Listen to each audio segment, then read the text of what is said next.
It seems Bernie Sanders thinks third time could be a charm. A top political advisor to the Vermont senator wrote in a memo to supporters that he isn't ruling out a presidential run in 2024 if President Biden decides not to seek re-election. The memo, first obtained by the Washington Post, reads in part, "In the event of an open 2024 Democratic presidential primary, Senator Sanders has not ruled out another run for president, so we advise that you answer any questions about 2024 with that in mind."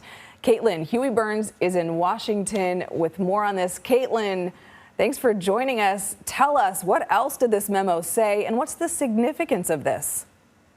Hey, Nikki, I know it's only 2022, but 2024 is not too far away. When you're looking at kind of the bigger political landscape, this is a time when politicians are using their political capital in the midterm elections this year to launch them on perhaps to higher ambitions. What's significant about this memo is that, earlier Bernie Sanders hinted and said in interviews that he wasn't likely to run again. This suggests that he is, of course, not only open to the idea, not ruling it out, but also kind of what it says about the Democratic landscape at this point. There is speculation about whether President Biden will run for a second term, especially given his age. Of course, he and Bernie Sanders are only a year apart. They're about the same age. But this also shows that Sanders believes that, or the people around him believe that he still has a key influence within the Democratic Party. And that is something to watch, especially heading into these midterm elections. So many younger Americans had supported him in the past, for sure. What has Bernie Sanders' influence been on the Biden administration? Well, he in the Senate is the chairman of the Budget Committee. So in that role, he has been very influential in shaping legislation, not only in terms of infrastructure, but also these big ticket items. He has, worked with the administration on this. But he has also been a figure which Republicans have tried to tie kind of around the neck of Biden and Democrats running for re-election this time around. And there have been instances in which Biden has had to defend himself kind of against attacks of socialism. Bernie Sanders, of course, has called himself a democratic socialist, and Republicans often point to that and his influence in this administration, especially as chairman of the Budget Committee, as a vulnerability for Democrats.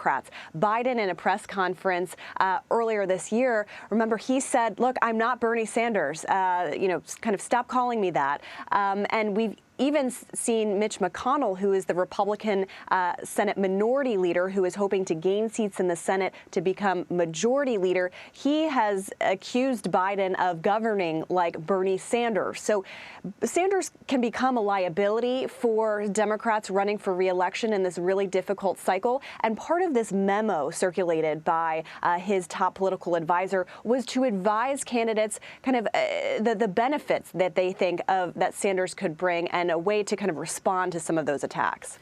Caitlin, do you have any insight on what Sanders' plans are for campaigning in this upcoming midterm election?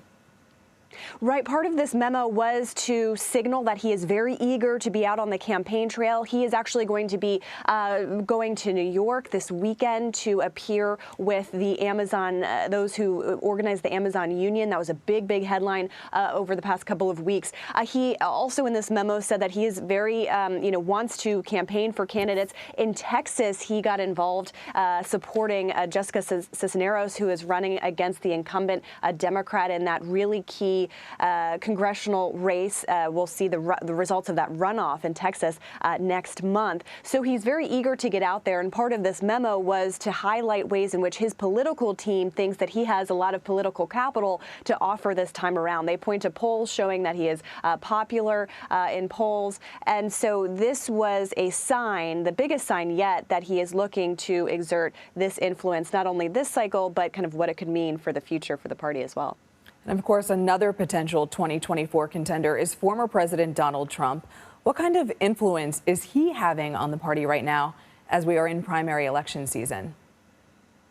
Yeah, he has made endorsements all around the country, and some key endorsements to watch are coming up in just a couple of weeks. Let's take a look at Ohio, for example. He just a couple of days ago endorsed J.D. Vance, who is running in a very crowded Republican primary in Ohio. That'll be really the first big test for former President Trump's influence. We know he has been endorsing candidates who agree with his baseless claims of election fraud. That is something that he continues to promote, and that's something also to keep an eye on as he's endorsing these candidates. Kind of how they do in May, especially with that May 3rd primary in Ohio, will give us a really good indication of the former president's influence in the party, or whether the Republican base wants to move in a different direction. So keep an eye on next month. A lot of races to watch there.